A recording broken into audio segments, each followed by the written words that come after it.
How to restore accidentally delete contact using your Google account on your Android device or Pixel device. Open the app drawer on your device. Tap the settings app. Now tap the Google on your device, Pixel device or any Android device.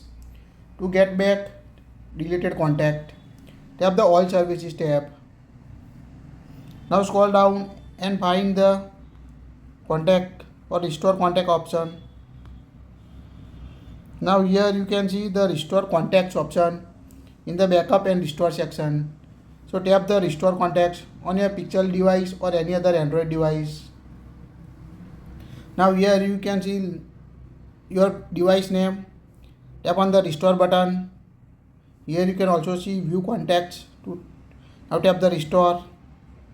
Now confirm your screen lock.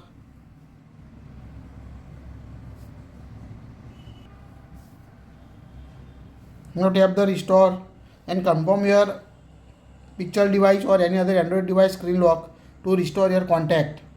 That's it. If you like it, share it.